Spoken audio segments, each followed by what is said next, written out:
De la higuera aprendan la parábola. Cuando ya su rama está tierna y brotan las hojas, saben que el verano está cerca. Así también ustedes, cuando vean todas estas cosas, conozcan que está cerca, a las puertas. De cierto os digo que no pasará esta generación hasta que todo esto acontezca. Cristo anteriormente, en el capítulo 24, había enfrentado a los discípulos que estaban inquietos por saber, como nosotros también, como la curiosidad nata del ser humano, cuándo iban a cumplirse las profecías de los últimos tiempos. Le hicieron 3 preguntas en Mateo 24:3. Dinos cuándo serán estas cosas. La primera pregunta. La segunda, ¿qué señal? Danos una señal. Jesús, bueno, que no quieras darnos el día ni la hora, danos una señal. Una señal es algo que apunta hacia algo. Danos una señal, algo que nos pueda decir, pues nos encontramos ya, ¿verdad?, verdaderamente en los últimos tiempos. Y en tercer lugar, danos una señal del fin del mundo. Entonces Jesús comienza a describirles en el capítulo 24 algunos eventos que iban a preceder su segunda venida, muchos de los cuales se han cumplido y se están cumpliendo delante de nuestros ojos. Por ejemplo, el versículo 5 dice: vendrán muchos en mi nombre diciendo, yo soy el Cristo, y a muchos se engañarán. O sea, una de las señales de Jesús es que comenzarían a levantarse falsos mesías. Los más notables han sido Sun Myung Moon, líder de la iglesia, fundador de la iglesia unificada, un coreano que dice que es Cristo; David Koresh, muerto en Waco, Texas; Arifin Mohammed, de Malasia; y últimamente Sergei Torop, de Rusia, que dice que es Cristo, y la gente está en una colina yendo con él y está fundando él el milenio. Aunque nos riamos y parezca una cosa de, bueno, ¿quién puede creer esto? Acordémonos que 85 millones de alemanes le creyeron a Hitler que él era el Mesías y que iba a establecer el tercer Reich de 1000 años. Así que hay seguidores en la vida para todo. Después Cristo continúa diciendo en el versículo 6 que iban a haber guerras y rumores de guerras. No fue hasta el siglo XX, siempre ha habido guerras, pero no fue hasta el siglo XX que tuvimos las primeras 2 guerras mundiales. Y solamente en la Segunda Guerra Mundial, del 39 al 45, hubo más de 50 millones de personas muertas. El siglo XX puede ser clasificado como el siglo de las guerras, de las pestes, de las hambres, de los terremotos jamás antes vistos. Existen muchas señales de la venida de Cristo, así como las hubo de su primera venida. Pero solamente aquí en el siglo XXI, vean ustedes el terremoto de Chile, 9.2 grados, movió 5 centímetros el eje de la Tierra. El terremoto reciente de Japón, que provoca un tsunami que arrasa con 3 o 4 ciudades de Japón, 5 ciudades de Japón, que produce después fuga de material radiactivo, donde posiblemente se movió 3 centímetros más el eje de la Tierra. Al moverse el eje de la Tierra, ¿qué es lo que pasa? Los huracanes comienzan a tener más fuerza, se sube el nivel del mar, por lo que consecuentemente el huracán jala más agua y es más fuerte el huracán y las fuerzas de los vientos. Estamos viendo ataques terroristas por todos lados, terremotos, estamos viendo pestes, tembló en Washington, tembló en el Capitolio, jamás había temblado ahí. Y todas estas cosas, ¿qué cosas son? Son señales que nos están diciendo el mundo está a punto de extinguirse. Vivimos en un planeta con una enfermedad terminal. Los millones de litros de petróleo en el mar han contaminado la fauna marina.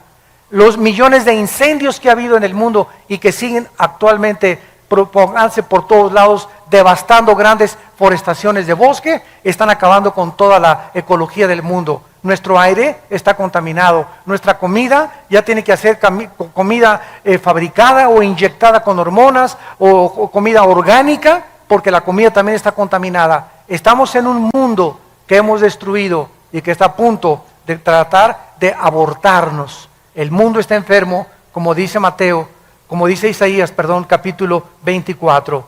Muy bien. Entonces, así como hubo señales de que Cristo iba a venir en la primera venida, Cristo, cuando vino, reprendió a los líderes religiosos, porque aunque no se sabía el día ni la hora, ni nadie lo sabrá tampoco el día y la hora, sí es necesario e importante que nos comencemos a alistar cuando veamos las cosas. Por ejemplo, en Lucas, capítulo 12, versículo 54, Cristo enojado con los fariseos y los líderes y con la gente, les dijo lo siguiente, Lucas 12, 54, decía también a la multitud, cuando veis la nube que sale del poniente, luego decís, agua viene, y así sucede, es lógico, ¿verdad? Salimos ahorita a la calle y está todo nublado y aborrascado el cielo, ¿qué cosa nos muestra?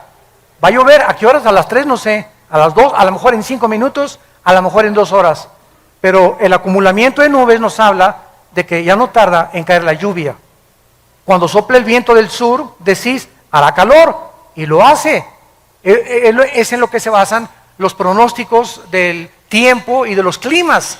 ¿Cómo pueden saber que la semana que entra va a haber 75 grados de temperatura, o 25 en Acapulco y 32 en Cancún, etcétera, etcétera? ¿Cómo lo hacen? Midiendo con los satélites y el calor, el tiempo, el calor, la precipitación y la velocidad, etcétera, etcétera. Todo eso les hace hacer pronósticos que, aunque no son 100% exactos, por lo menos dicen, pasado mañana va a llover, o va a haber un calor tremendo la semana que entra, etcétera, etcétera. Hipócritas, versículos 56, que saben distinguir el aspecto del cielo y de la tierra, y cómo no distinguen este tiempo. ¿Cómo no supieron los fariseos que Jesucristo iba a nacer en Belén? Isaías lo decía, que su madre iba a ser una virgen, que cuando hubiera un levantamiento en Roma y tratara Roma de conquistar Jerusalén y el mundo, el Mesías iba a venir. ¿Cómo es posible que no hayan podido estar preparados?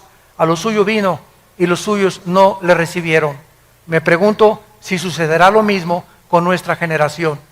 ¿Estaremos tan ciegos de no darnos cuenta en qué tiempo nos estamos encontrando?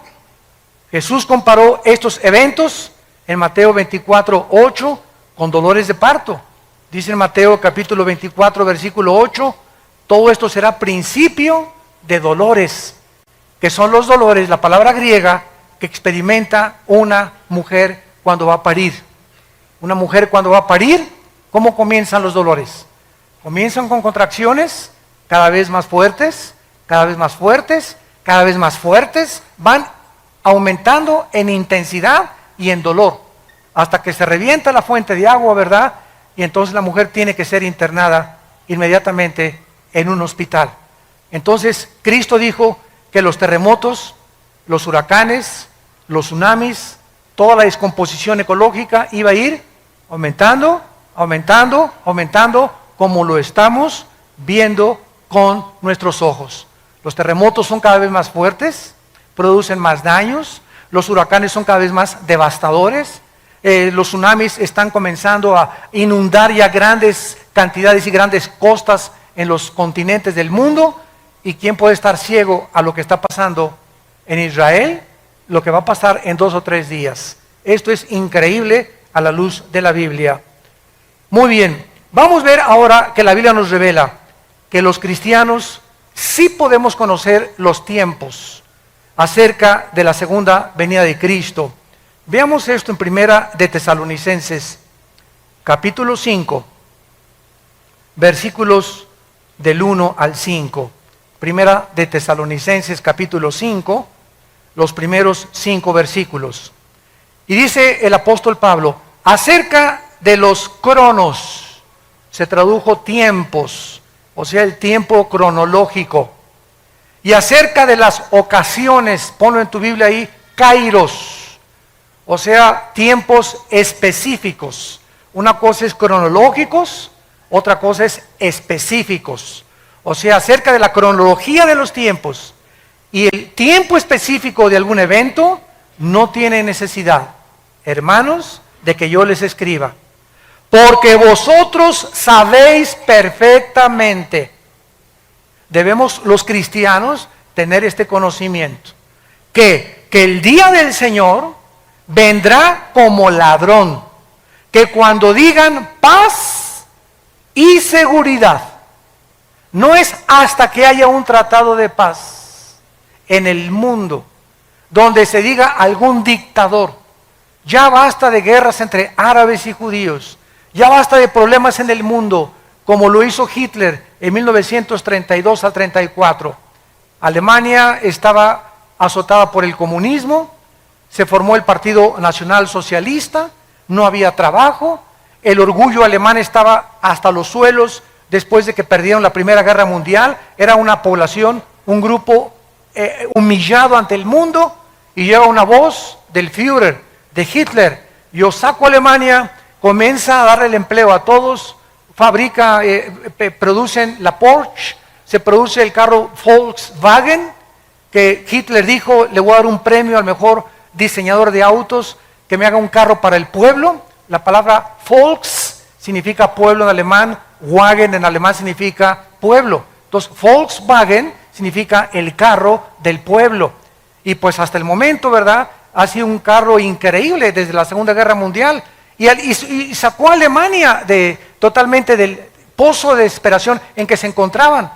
Y 85 físicos, matemáticos, doctores, licenciados, abogados, maestros de escuela, no estoy hablando de indígenas, 85 millones de profesionistas, de personas cultas, de personas que fueron a la universidad con premios Nobel, etcétera, etcétera, votaron por Hitler y le creyeron a Hitler. ¿No le creerán al anticristo? Cuando el anticristo va a hacer señales sobrenaturales, lo van a tomar como un extraterrestre al anticristo, va a hacer llover fuego del cielo, va a hacer que su imagen aparezca de repente por todos lados, van a creer que realmente los extraterrestres ya aterrizaron en la tierra y van a traer la época del acuario que el diablo ha promovido en el mundo desde hace muchos años.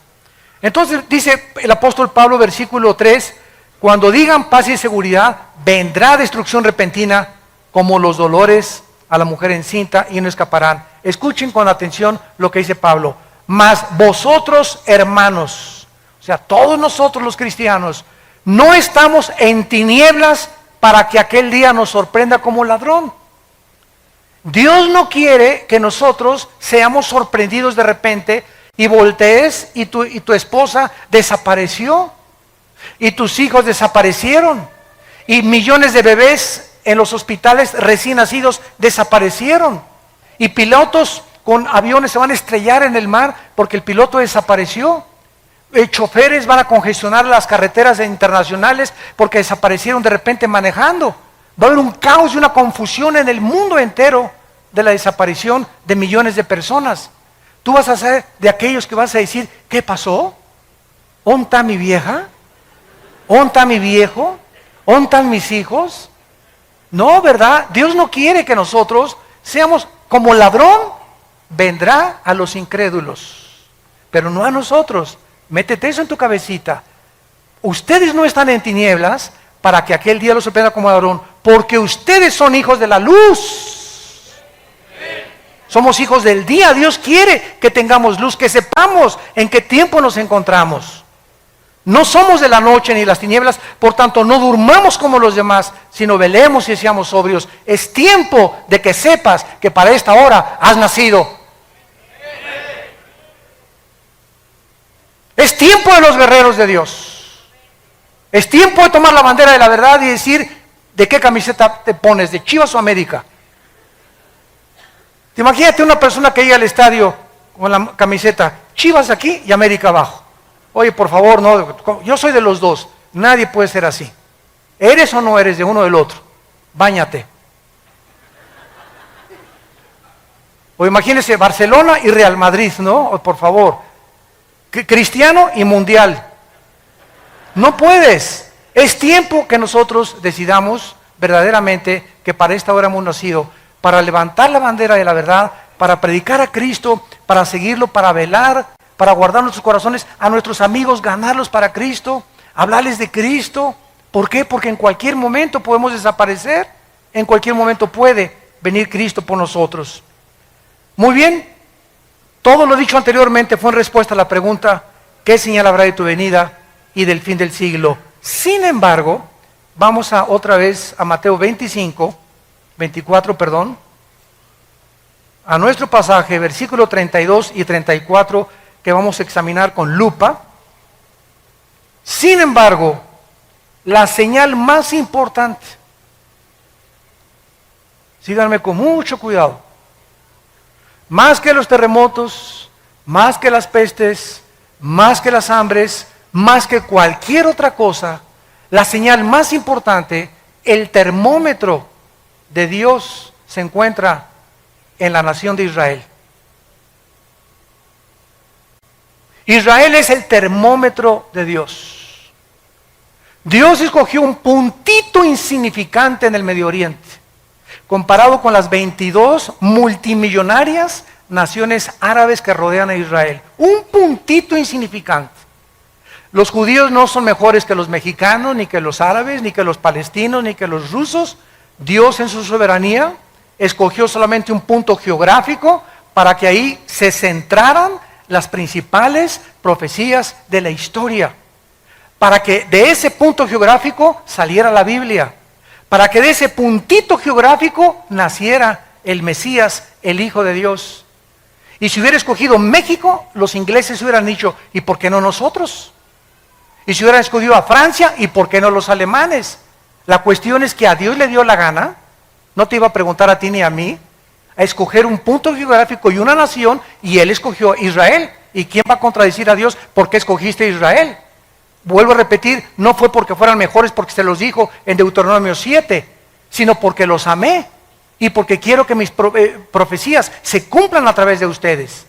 Entonces Dios escoge a Israel y desde 1948, 14 de mayo de 1948, el Estado libre, independiente y soberano de Israel, ante los ojos estupefactos del mundo entero, se constituye como una nación en un día.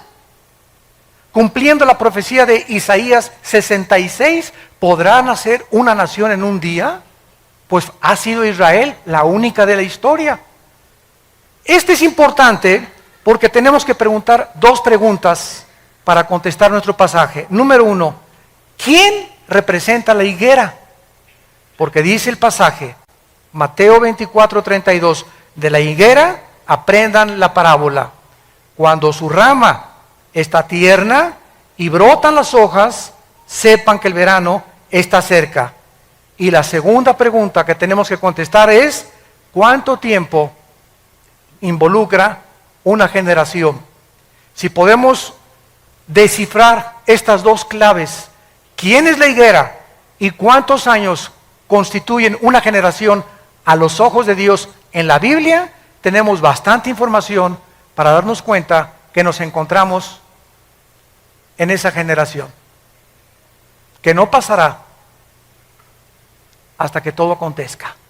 Sigamos leyendo y sigamos estudiando. Vamos a ver en primer lugar en Oseas, en el Antiguo Testamento, que en el Antiguo Testamento la nación de Israel representa o está representada por dos árboles. Uno es la vid, que produce uvas, o la viña, y otro la higuera, que produce higos. Dice en Oseas 9, versículo 10, ¿ya lo tienen?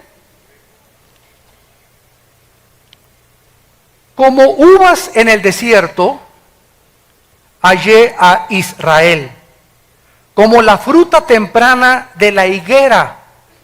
En su principio vi a vuestros padres. Aquí Cristo compara con dos árboles a Israel, con la vid y con la higuera.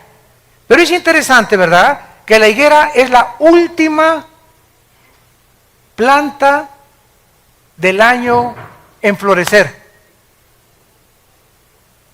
Hay 3 árboles en la Biblia. El olivo, que representa las bendiciones. Dice en Romanos 11 que fuimos injertados en el olivo. Nosotros somos el olivo silvestre, el olivo original es de Israel. El olivo representa las bendiciones que vienen con el Espíritu Santo. La vid representa el sistema religioso, la viña. Isaías 5, planté una vid y vine a buscar fruto y no la encontré. Y esta misma parábola de Isaías 5, representando la vid, Cristo dice cuando vio la higuera, la maldijo. Que era una profecía más adelante de que Israel atraería la maldición sobre sus vidas por haber rechazado al Mesías.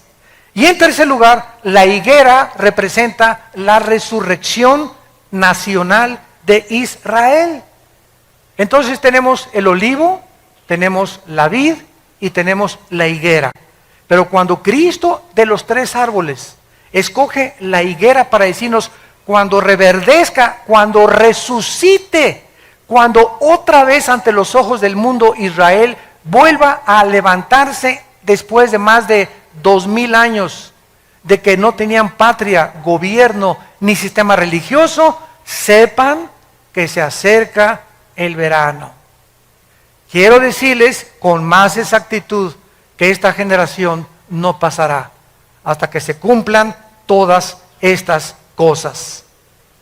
Vemos también en Lucas capítulo 13 acerca de la higuera que Cristo nos está describiendo. Dice Lucas 13, versículo del 6 al 9.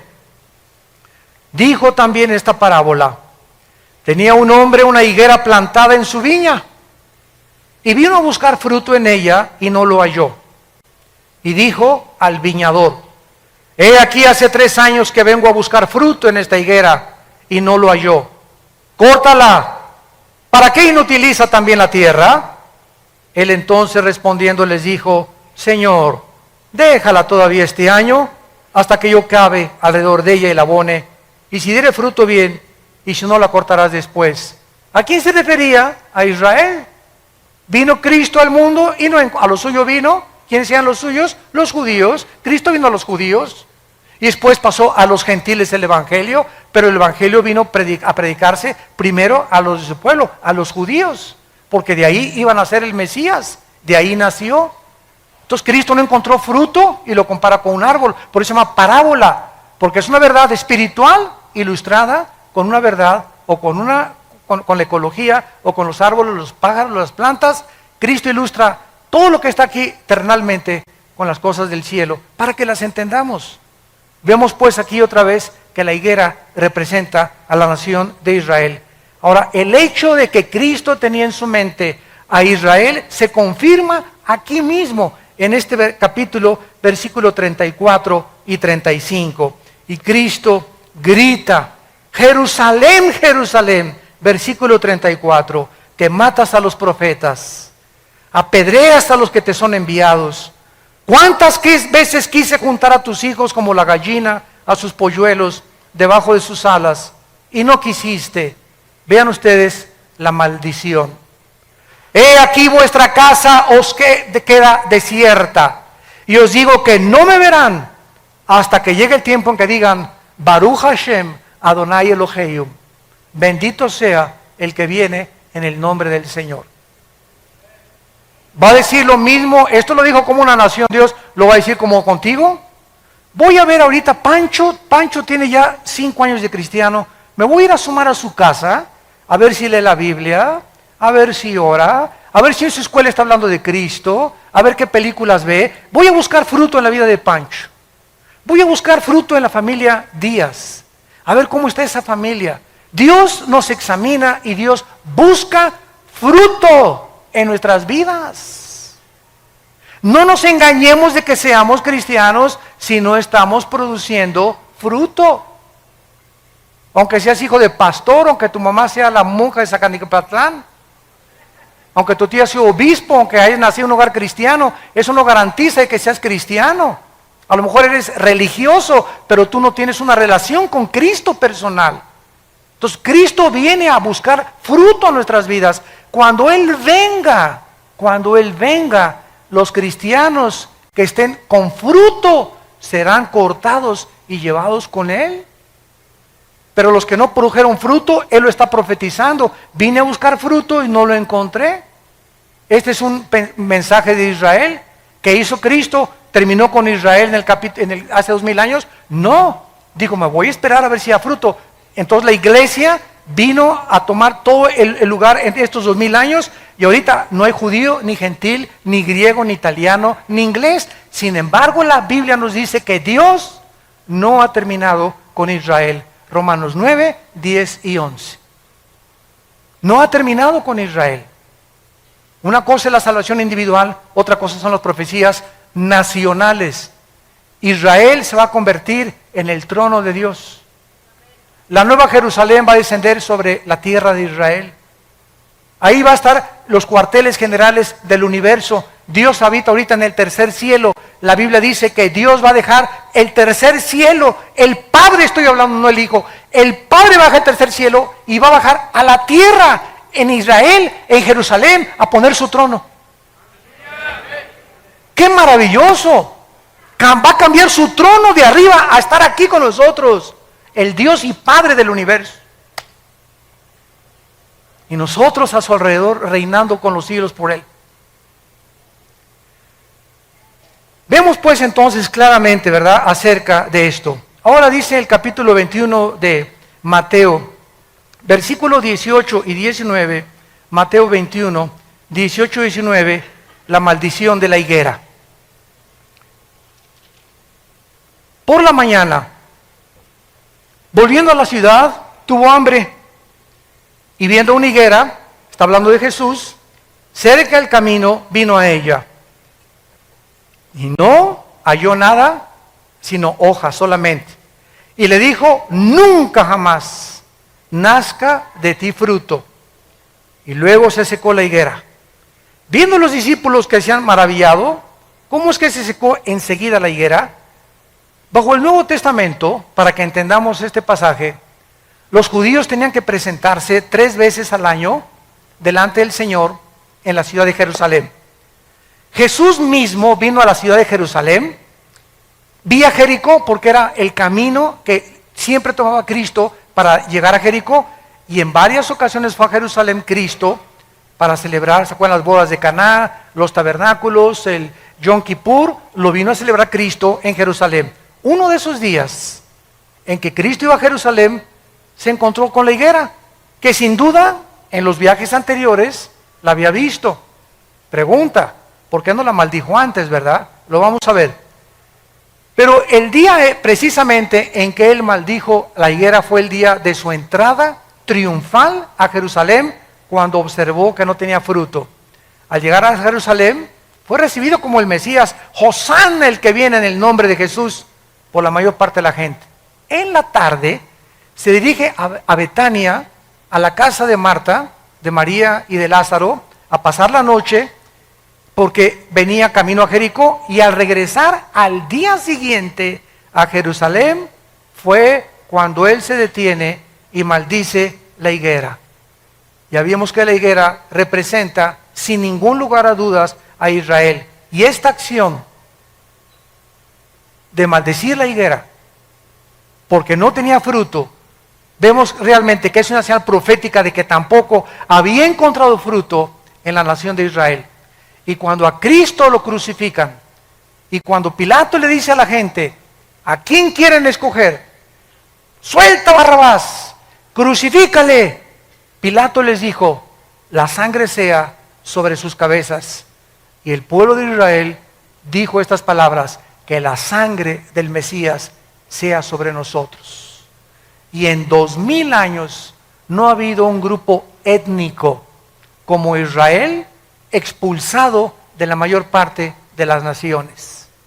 Simplemente el holocausto en 1943, 44, 45 de Hitler, donde más de 6 millones de judíos fueron matados de hambre y en las cámaras de los gases, como los han odiado, como ahorita estamos en el siglo XXI el mundo los odia, los árabes no los quieren aceptar. Ahorita hay 120 naciones, de las 200 naciones que tenemos en el globo terráqueo, 120 están votando contra el Estado de Israel.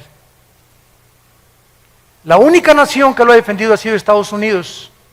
¿Por qué Estados Unidos desde la Segunda Guerra Mundial? Señores sociólogos, historiadores, comunistas y ateos que nos visitan y que nos ven por la televisión, pregúntate por qué Estados Unidos ha sido bendecido. ¿Por qué le tienes tanta envidia a Estados Unidos? El mejor país vestido, donde mejores empleos ha habido, donde a la gente se le reconoce lo que sabe, con el mejor ejército, el mejor sistema político que hay ahorita en el mundo, donde más o menos hay justicia mejor que en otros países. Ha detenido el comunismo, el fascismo, el nazismo. Si no fuera por Estados Unidos, aunque ahorita está hundiéndose, todo el mundo quiere Estados Unidos. Nadie se quiere ir a Rusia, nadie se quiere ir a la China, a México menos ahorita. ¿Por qué Estados Unidos es la nación del sueño americano? Hasta hace algunos años, porque ya no es igual, ya se acabó todo eso, porque ya los últimos presidentes han apostatado y han entregado a Estados Unidos en manos de los árabes y han traicionado a Israel desde el presidente Clinton. ¿Por qué? Porque los árabes tienen el 65% de la producción petrolera del mundo entero. Y ahorita el presidente Obama, si no se alinea con las naciones árabes, le cortan el petróleo a Estados Unidos, y Estados Unidos consume el 50% del petróleo de toda la producción del mundo entero. Después de Estados Unidos sigue China, Japón y Alemania. Pero Estados Unidos consume la mitad del petróleo que se produce en el mundo. Así que por eso hundirían totalmente sin petróleo igual a Europa si los árabes no acceden, Occidente, a que el Estado palestino sea reconocido, quitarles Jerusalén y que puedan los judíos devolver los territorios que ganaron en la guerra. Todo está exactamente como la Biblia lo dice. Zacarías 12, 2 y 3, Zacarías 14, del 3 al 4, Mateo 24, Mateo 25, Apocalipsis, Daniel, todo dice que cuando Jerusalén la rodearan los ejércitos, ante nuestros ojos está sucediendo pasado mañana. Ya se queda sola Jerusalén. ¿Qué va a pasar? Tal vez una guerra nuclear. La Biblia profetiza que Siria, Apocalipsis 17, va a desaparecer.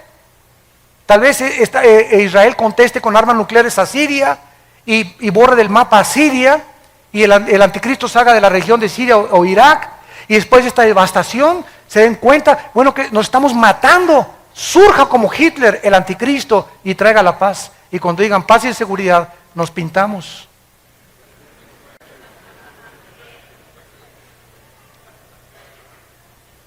Todo está sucediendo exactamente como la Biblia lo determinó. Dios, yo soy Dios, Isaías 44, que pongo en orden desde el principio lo que ha de acontecer. Nadie más que Dios podía habernos puesto cronológicamente la caída de los imperios, el transcurrir de la historia, cómo iban a acontecer, cómo sería la última generación, lo que iba a pasar. Todo lo que dice Apocalipsis está sucediendo. En el 2012, el año que entra, ¿qué están esperando? Que se alineen los planetas. Que el satélite Alien, ahorita que dicen que es un planeta, cuando se alineó con el Sol, tembló en Chile. Cuando se alineó con el Sol, este planeta, tembló en Japón. Ahora esperan que en el 2012 se alinee otra vez con el Sol y tal vez vengan ahora sí radiaciones solares, ya no hay ozono que nos proteja y comienza el mundo a ser convulsionado, comienzan los tsunamis a inundar Hawái, Acapulco, Cancún, las costas, la costa mediterránea, Francia, etcétera, etcétera, desfalleciendo los hombres por las cosas que sucederán, confundida la gente por el bramido de las olas y del mar, por los terremotos, y toda la gente buscando una luz, y nosotros somos en esta generación la luz. ¿Estás tú brillando en tu casa, en tu familia? ¿Estás tú brillando en tu trabajo con tus amigos? ¿O sigues con el triunfo del amor? ¿Sigues viendo a Lady Gaga? ¿Por qué estás tan enchamucado como estás? ¿En qué mundo? Es que es el tiempo de nosotros. Hay un solo versículo en el Nuevo Testamento de David. Un solo versículo de David en Hechos. ¿Saben lo que dice la Biblia de David? El Espíritu Santo, ¿cómo resumió la vida de David? Dice en Hechos, y David sirvió a su generación. Es todo lo que se dice de David. ¿Cuál es ahorita es la generación de nosotros? Desde que tú naciste es tu generación. ¿Qué estás haciendo por tu generación? Los años así pasan. Y no te has decidido todavía a hablar de Jesús, a entregar tus bienes a Jesús, a seguir a Jesucristo, a hablar de Cristo, a santificar tu vida, a limpiar tu vida sexualmente. Esta maldición la hizo Cristo saliendo de la casa de Marta y de Lázaro y yendo más adelante. Con todos los antecedentes podemos ver claramente, ¿verdad?, que las señales que Jesús dio durante todo su sermón, el Monte de los Olivos, era para que aprendieran claramente que Israel estaba a punto de ser destruida. En el año 70, los romanos llegaron con el general Tito y no dejaron piedra sobre piedra. Cuando Cristo vivió, ¿saben cuál era el objeto de los fariseos? Construir edificios y templos. Y cuando le preguntaron a Cristo en Mateo 24 las señales, los judíos estaban, mira nomás qué iglesia totota, mega iglesia preciosa, cortinas persas, lámparas hawaianas, luces de Francia, tapetes persas, etcétera, etcétera. Y Cristo dijo, ustedes ahorita se gozan en edificios, yo les diré que no quedará piedra sobre piedra. Y cuando vino Roma y arrasó con Jerusalén, ¿dónde quedaron sus supuestos templos e iglesias hechos pedazos? ¿Quiénes sobrevivieron? Las almas de los hombres.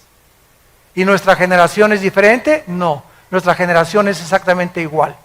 Ahora estamos tratando de hacer megas construcciones de 20, 30 millones de dólares, cuando Dios no nos mandó a construir edificios, nos mandó a predicar el Evangelio de Jesucristo. Ya si Dios nos quiere regalar, y si alguien me dice, te regalo 15 millones de dólares para que hagas un edificio, una iglesia, gloria a Dios. Pero la iglesia no la vamos a meter en drogas, ni a obligar, ni a presionar. Den y den y den y den. Les decimos, den para las misiones, para mandar misioneros, para sostener más pastores. Nunca hemos pedido para la construcción. Y hasta ahorita Vida Nueva para el Mundo no tiene, ni es dueña de ningún edificio en el mundo entero. No somos dueños de nada. Y así hemos sobrevivido y estamos en más de 70 naciones, sosteniendo a más de 15 misioneros y pastores en el mundo.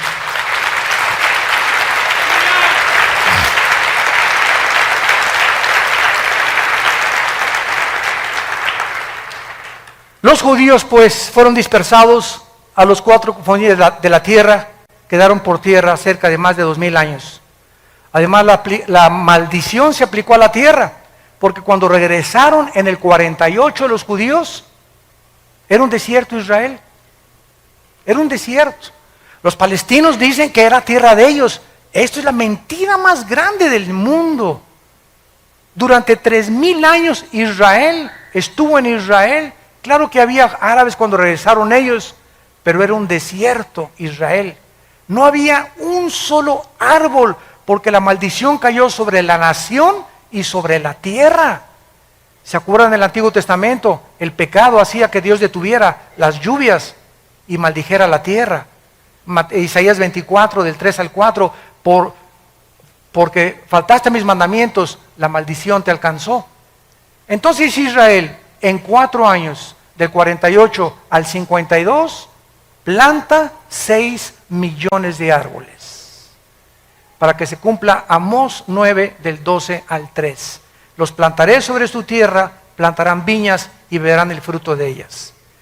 Esto es además no solamente contra la tierra, porque hasta el siglo XX los judíos regresan a su tierra en 1948, y del 48 a nuestros días comienza a llover en Israel. Comenzaron las lluvias de 1948 a nuestros días. De esta manera, después de tantos siglos, tanto como se profetizó, Israel se convierte en el 48 Entonces ahora podemos saber que el año 48 es el patrón con el cual podemos medir una generación. Ahora, ¿cuánto es una generación? ¿50 años? ¿60? ¿70? ¿U 80 años? Vamos a meternos a ver ahora algo más acerca del florecimiento de Israel. Muy bien. Esta profecía que acabamos de leer, cuando la higuera reverdezca, no pasará una generación, nos vuelve a decir que cuando Israel floreciera, cuando resucitara Israel, comenzáramos a contar los últimos días, desde 1948, y saber que la segunda venida del Señor está cerca. En 1948, el reloj profético de Dios comenzó, tic, tic, tic, tic, tic, tic, la cuenta regresiva. Ahorita me llegan correos donde me dicen, faltan 6 horas para el 20 de septiembre para que se determine el Estado palestino. Faltan 5 horas con 40 minutos desde que se dictaminó que pasado mañana las Naciones Unidas van a tratar de sacar a los judíos de los territorios ocupados. Comenzó el reloj profético de los judíos acerca de lo que va a suceder. Pero el reloj profético de nosotros comenzó en 1948, el 14 de mayo. Tic, tic, tic, tic. Se había apagado durante 2000 años el reloj de Dios. En cuanto Israel regresa, no podía nadie profetizar que nos encontrábamos en los últimos tiempos. No es hasta que la nación nace y reverdece y resucita nacionalmente, no espiritualmente, porque espiritualmente será hasta la segunda venida de Cristo. Romanos 11, 25 y 26. Todo Israel será salvo cuando Él regrese físicamente, pero nacionalmente resucita en el 48. Ahora es interesante, Lucas 21, qué linda es la Biblia. Lucas 21, esto es increíble. Lucas 21, vean qué cosa más maravillosa. ¿A quién le gusta estudiar la Biblia? Más les vale. Lucas 21, 29 al 32. Vean esto. Lucas 21, 29 al 32. También les dijo una parábola. Vean ustedes cómo comparando los evangelios, la Biblia es la suma de tu palabra es verdad, comparando versículo con versículo, texto con texto, podemos trazar una doctrina sana. También les dijo una parábola. Mirad la higuera y... El Mateo no dijo eso, ¿verdad? El Mateo dijo, cuando veáis la higuera que reverdezca, ¿se acuerdan? Pero no agregó, y todos los árboles.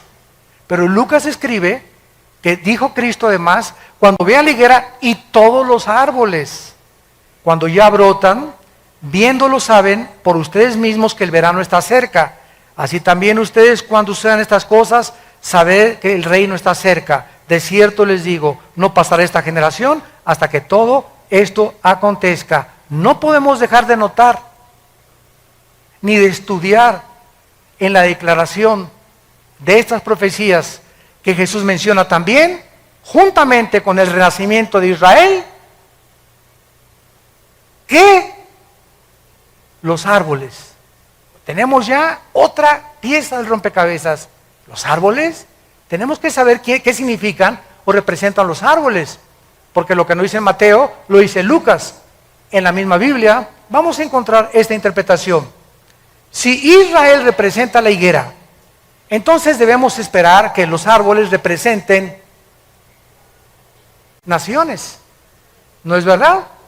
Veamos esta verdad. Jueces, capítulo 9 en el Antiguo Testamento. Libro de Jueces. Está después de Josué para que no andes por Apocalipsis. Dice en Jueces 9, versículo 7 en adelante, aquí encontramos a Jotam, un hijo de Gedeón. Y este muchacho habían matado a todos sus hermanos, y entonces se dirige a una banda de terroristas que se llamaban los de Siquem. 70 hermanos o hijos de Gedeón habían asesinado. porque todos querían ocupar el trono, era la lucha por el poder, y Abimelech quería sentarse en el trono. Entonces, este muchacho les cuenta una historia, una parábola, y vean ustedes qué usa para representar los gobiernos o las naciones. Dice el versículo 7, cuando le dijeron a Jotam, se puso en el monte de Gerizim, alzando su voz clamó y les dijo, óigame varones, y así fue oída, así os oiga Dios. Fueron una vez los árboles a elegir rey, y dijeron al olivo, reina sobre nosotros. Aquí se usa a los árboles como personas para nombrar a un rey, y el olivo representa un árbol que querían poner como un gobernante. El olivo dijo, no puedo dejarme aceite, versículo 10, le dijeron a la higuera, anda, tú reina sobre nosotros. La higuera respondió, he de dejar mi dulzura y mi buen fruto para ir a ser grande sobre los árboles. Versículo 12, y los fueron con la vid, reina con nosotros. Total que fueron con 3 árboles, la higuera, la vid y el olivo. Los 3 árboles que representan a la nación de Israel. Vemos pues que los árboles representan en Daniel 4 también.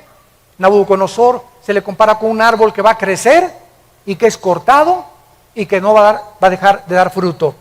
Con estos ejemplos podemos ver algo extraordinario a la luz de la historia que nos puede ya comprobar realmente qué significan los árboles.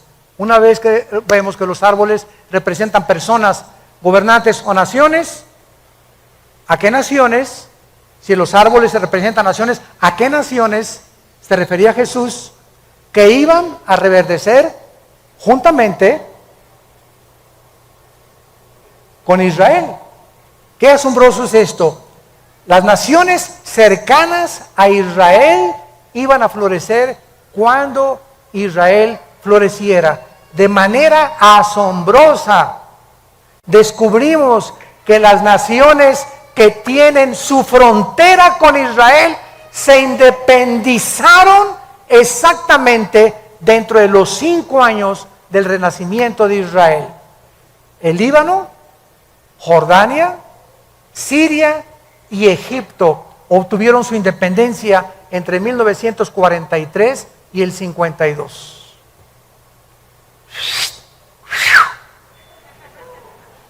Escuchen esto. Todavía falta. Líbano. Después de la Primera Guerra Mundial, Francia obtuvo el mandato de Siria, que era la antigua porción del Imperio Otomano o de los persas. Francia superó la región del Líbano en 1920 y en el 43 Líbano florece como nación independiente. Jordania, después de la Primera Guerra Mundial, la disolución del Imperio Otomano, Inglaterra recibe el mandato de gobernar la mayoría del Medio Oriente. La Gran Bretaña separa la región autónoma de Transjordania en 1920 y Jordania se independiza en 1946 y adopta el nombre de Jordania hasta 1950.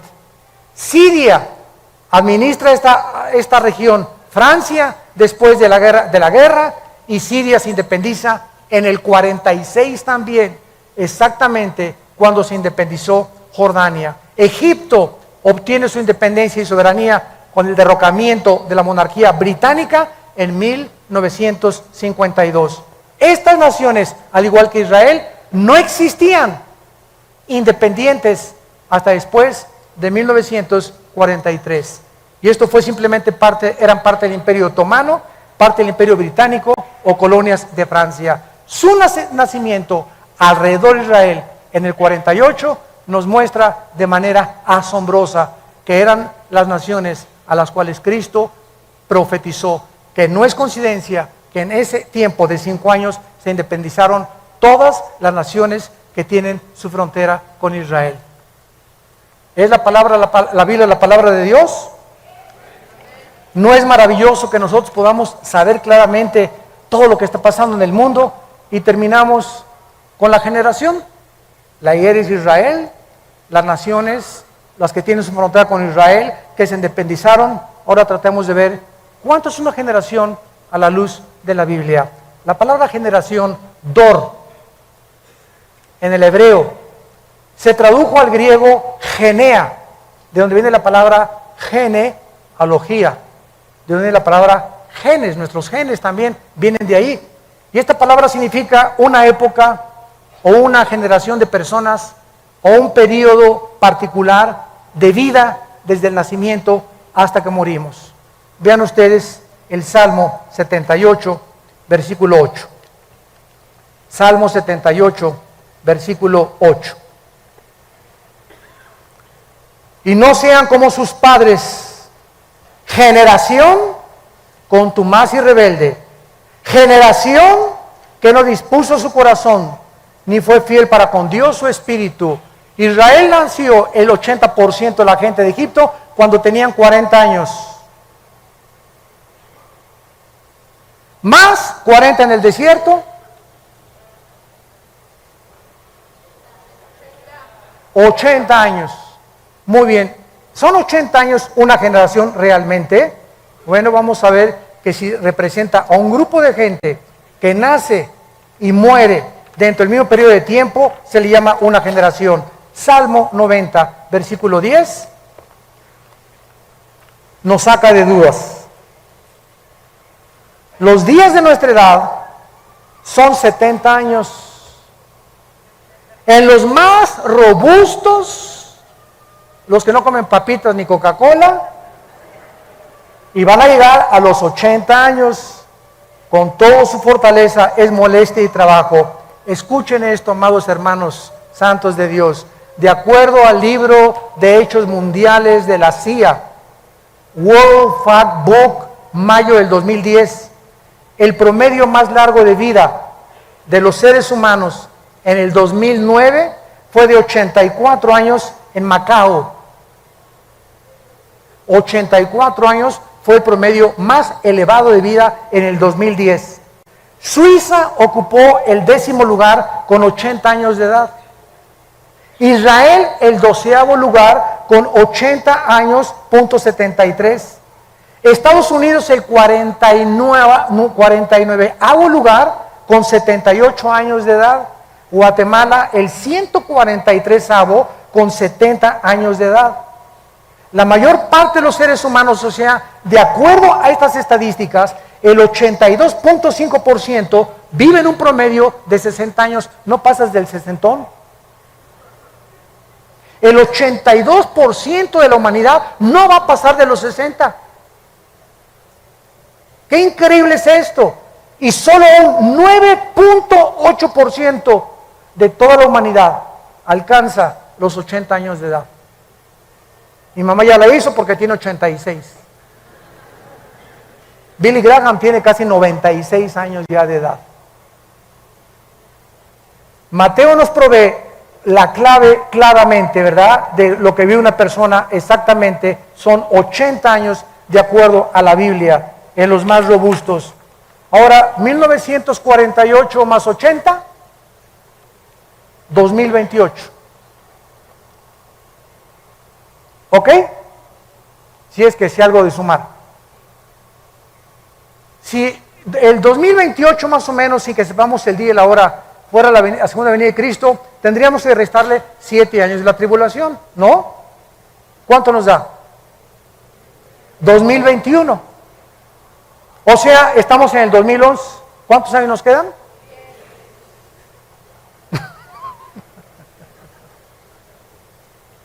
Aquí no podemos de ninguna manera ser dogmáticos. Y eso no contradice lo que Jesús dijo, el día y la hora nadie la sabrá, pero sí los tiempos. Yo no sé si será el rapto en el 2002 o en el 15. Yo siempre he dicho que no pasábamos del 15, según cálculos, y que nos libre Dios de poner una fecha, porque seríamos falsos profetas. Pero los tiempos aproximados son posiblemente antes del 2028. Si la generación de los 80 años se cumple de acuerdo a la Biblia. Pues en el 20, en el 19, en el 16, en el 23, por favor no digan, el hermano Aldín dijo. Me meten en problemas. Que quede bien claro lo que estamos diciendo. Y sabe una cosa, que cuando yo leí esto, se me estremeció la piel. Le dije, Señor, ¿realmente nos estás diciendo que nos quedan 10 años, 12 años más de vida tal vez? ¿Será posible esto? Y bueno, lo vamos a ir viendo con lo que siga pasando el año que entra, etcétera, etcétera. Lo único que sé yo es que llegó la hora para la cual nacimos. Y que si estas cosas han de suceder, ¿cómo no debemos de vivir una vida pía, santa y piadosa? Entregándonos cada vez más al Señor, buscando más su voluntad y dejándonos ya de vanidades ilusorias. Y entendamos para qué nacimos.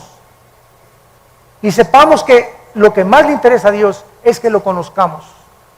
Y que seamos guardados de la hora de la prueba. Lucas 21, para que seamos tenidos por dignos de las cosas que acontecerán en la tierra. ¿Estás tú listo para encontrarte con tu Dios? Gracias por tu palabra, Señor. Gracias por tu palabra, Señor, y por los tiempos que nos permites vivir.